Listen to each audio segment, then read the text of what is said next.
A couple of weeks ago, there was another revelation about, well, more bad news from the Iran nuclear deal. This was a somewhat potentially dangerous secret that apparently the Obama administration has been keeping from the American people. Associated Press reported that the unpublished side of the Iran deal is what some people perceive to be more disastrous than the rest of the accord, because what it does is relax key restrictions on Iran's nuclear program in just over a decade rather than the 15 years that the Obama team has been touting. As of January 2027, Iran can start replacing its mainstay centrifuges with thousands of advanced machines up to 5 times as efficient as what it now has. What does all this mean? It means that the time that Iran would need to produce a nuclear bomb is literally cut in half. It could get it down to a 6-month window, as a matter of fact. This means that from the moment it decided that it was going rogue to the moment that it had a deliverable bomb would be about 6 months. Welcome back to Steel on Steel. John Loeffler here with you. The other problem with that is we're not really very sure because the inspections aren't going well. And Iran's being allowed to do a lot of its own inspections now. You and I can both, as adults, think about this thing and go, self, yes. Here we come with the self again. Do you think this is good? No. That's not the only thing about recent revelations. There was a media report. There was no conclusive evidence of Saudi involvement in 9/11. This was part of the declassified pages intelligence reports about what happened after 9/11. Why did they say that? Jennifer Breeden's joining me right now, legal analyst and human rights activist for the Clarion Project, focusing on religious extremist ideology and domestic and international law.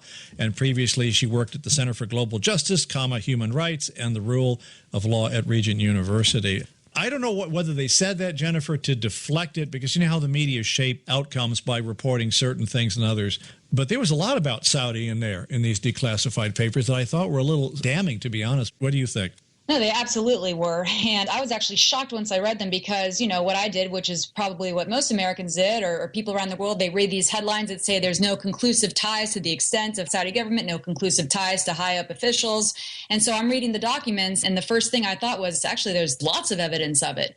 So much evidence as if you're in a regular court of law, you would find a verdict of guilty, and definitely guilty by not just the Saudi government, Saudi nationals being in ties and getting material support from Saudi government officials prior to 9/11. So what do we have? Okay, we had, first of all, connections with who? Draw some connections for us here. Okay, so one of the major connections we pointed to here, there are 2 individuals. One is Omar al-Bayoumi, and the other one was Osama Baznan. Bayoumi and Baznan were 2 Saudi nationals. They were living in California at the time. Both of these men were brought to the attention of the FBI, the U.S. intelligence community, before 9/11, and it was told to them that these men were Saudi intelligence officers. Basically, the Muslim community, so this is the moderate Muslim, non-Saudi community in California, called the FBI and said, al-Bayoumi and Baznan are Saudi spies. We think they have ties to the Saudi government, and the FBI, CIA, and a lot of the intelligence sources had reason to believe these men were Saudi spies. So these men both were tied to 2 of the hijackers in particular. And what they did, one of them, al-Bayoumi, provided material support. He provided money, driver's license, and he enrolled the guys in flight schools when they first got to the United States. There were reports that al-Bayoumi himself would go to the Saudi Ministry of Defense building. He collected regular paychecks, although he was never seen to have done any work for the Saudi government, but he would collect regular paychecks. On one occasion, right before he had started to get in regular contact with the hijackers, he was given $20,000 in cash from the Saudi government. And nobody knows what that money went for. You can speculate with not being too far off base. So this is the guy that not only previously worked, but that people believed was a Saudi intelligence officer. Osama Baznan is another individual, and the FBI actually sent an informant, a spy, to go get close to Baznan. And so Baznan at one point bragged after the 9/11 attacks. Now, this is a guy who has worked for the Saudi government and worked for the Saudi ministry, who bragged and said, I actually helped the 9/11 hijackers more than al-Bayoumi did. Bragged about it. And because this investigation wasn't followed up with anything else, even the report itself actually stated it's not the task of this joint inquiry to go to the extent of what the investigation is. We're not an investigative body, but there's a lot of evidence here. So you have an imam that was a decorated imam by the Saudi ministry. He worked for a mosque in California. This is also somebody that was in ties with the 9/11. And I think the most damning piece of evidence was a gentleman named Salah al-Hussein. And he was an official in the Saudi Ministry of Interior. And he stayed at a hotel weeks, early September 2001, with one of the main hijackers. And the government knew this. He came into town only to be in this hotel. And by the time that they realized that's kind of fishy that, this guy, an official in the Saudi government, came stayed in the exact same hotel as one of the hijackers, he's already back in Saudi Arabia. And so there wasn't any way to get in touch with him. One has to ask why this effort ongoing to protect Saudi. And I understand the relationship between Saudi and Iran right now, that we have this sort of Cold War going and a lot of oil comes from there. But remember on 9/11, we slammed our airspace shut, but we managed to keep the airspace open long enough to get the bin Laden family members out of the U.S. No, you're completely right. Actually, the report many times, and if anything, it's almost embarrassing, many times this report highlighted how the U.S. government and the investigative resources of the federal bureaus weren't given to look into the terror ties going on there.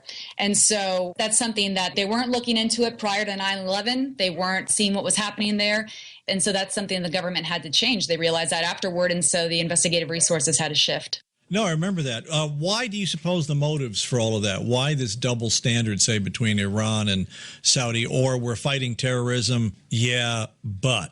I think it's one of these failures we've had in our foreign policy where it's which side are we going to choose at this point now? And so we know that the Wahhabism, the Saudi culture, is not good, what they've done in their own society, but it's almost exactly like you said with Cold War. We have to choose one side. We can't be allied with either Iran or Saudi Arabia, such powerful influences in the Arab world and the Middle East. So what are we going to do? And we chose a side, and we're sticking with that side because that means being against Iran. And it's just one of these globalized alliances or Cold War things, but we're not realizing that even though the two of them fight against each other in their own realm, we are the common enemy between both of them.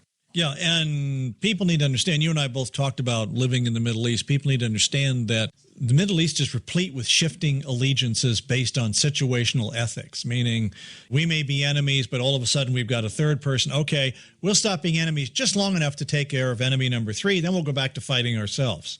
It's bizarre to us, but that does exist. Exactly. And you stated exactly what's been going on here, not just with the U.S. government, but kind of the failure of our officials and our investigative teams to think about our national security ahead of trying to maintain that our alliances are with the right people. There are plenty of good alliances in the Middle East that don't have Wahhabi influence and global terrorist aspirations. Let us talk about the support of really radical mosques and the spread of Wahhabism that Saudi Arabia has been very, very willing to fund here in this country, especially by funding the salaries of imams that are sent here. And there was some discussion, I forget which country, was it Great Britain? I can't remember. They were going to require that when you preach in English, so that we can figure out what the heck is going on. Whether that would fly or not, who knows? I know what you're talking about, yeah. I think it was, I can't remember which country it was, but they became aware of the fact that so much radical was going down that unless you had people who could listen to what were these sermons, we'll put that in quotes, listen to these sermons and interpret them for people, which is why Memory does such a good job, is that they're interpreting the Arabic language press. But again, our media don't repeat a lot of what Memory says. And, whether you look at the European press, British press, ours, their worldview and what's going on over there are two different things. It's like there's two different worlds here. Absolutely. And you and I were actually discussing the disconnect of the United States in general, because you're talking about countries that are mandating that they speak in English. But even though there are mosques here that are speaking in English that might have radical ties, we're still unwilling to allow our resources to go to investigating those and ensuring that there's not radicalization going on. I mean, the Fort Pierce Mosque in Florida that Omar Mateen attended is one prime example. This is a mosque that has now had 2 members. One became a suicide bomber in Syria, and the other one shot up a nightclub in Orlando. And both of them went to the same mosque. Both of them worshiped together there, and both of them traveled to Saudi Arabia prior to committing their acts of terror. What do you think we're headed with all of this? I mean, is there a growing recognition in the country, things that you and I are discussing? Maybe it's that the American public are getting tired of being fed a standard line when they do have access to other information like we're talking about. I think they are getting tired of it. I think that's one thing that you're hearing different sources say now, okay, we get the Islamophobia debate. We know that. We've been out there saying not all Muslims adhere to this ideology. We get that. There's not much more that you can continue to fight with people like the Council on American Islamic Relations, CAIR, who comes out with these Islamophobia reports and who lambasts people as bigots or racists if they even try to see something or say something that might be suspicious. But there's really not much more you can do when there is evidence that there is a radicalized ideology and theology being taught in some mosques and amongst certain sects of radical Islamic people that are adhering to a more fundamental ideology. Let me ask you the question. We did a number of shows with some experts from the Middle East and stuff on this. Is it possible, first of all, for Muslims who, if they're going to be faithful to the Quran, the Hadith, and the traditions of the elders, as I would call it, to live without Sharia? And then if not, does that mean it's impossible for them to live in the West, really in peace, or at least in peace with the West? How do you view that issue? I think it is possible. Actually, one of the things the Clarion Project does, which is, why I've really enjoyed working with them, is that we partner with Muslims that do adhere to that ideology, which is that Sharia law, political Islam has no place in the religion, that it is spiritual in nature. Raheel Raza is one of the women that works with Clarion. She's partnered with Clarion before, Dr. Zuhdi Jasser. These are people, we call them Muslim reformists, people that are trying to reform these mindsets of certain Hadith cultures, Sunnah, certain Quranic teachings that instill this political Islamism or this sense of needing to institute these ideological beliefs into a political system like Sharia law that don't allow for freedoms. And these people, their argument is that, Islam should just be your personal worship. You should be allowed to just go to church and worship just as any other religion. And that's what it is to them. So we try to provide a platform for people like that to speak. Unfortunately, they're called apostates by the masses, and they are given death threats, multiple threats. And so it is possible. It absolutely is. But that also means that there needs to be protection for these people. We need to provide a platform for them to speak, and we also need to defend them when they do speak out. Jennifer Breeden, legal analyst and human rights activist for the Clarion Project. Any closing thoughts? And your website, of course, is clarionproject.org. We're going to continue to find the moderate Muslims that are speaking out and looking for a transformation of the ideology to take it away from the Sharia activists. All right. Thank you, Jennifer. When you realize how much of all of this, and this has really just struck home to me, how much this whole new crop of journalists, those of us who left mainstream and started to tell people what was going on. That's the one reason my wife threw me back on the air 25 years ago. She said, somebody's got to tell them what's happening. And then others grew up to do that as well. And what is wondrous, actually, is how this, what we used to call the alternative media, have kept all of these important issues alive. And the mainliners have been pushed more and more into a corner and pretty much exposed for being biased propagandists for their own political view rather than unbiased professional journalists. There's a radical change underway right now. You can actually see this. Now, where it's going to land, I don't know. But anyway, I thought I'd mention it. I promised you a show worthwhile listening to, like we always do here on the show. We'll be back.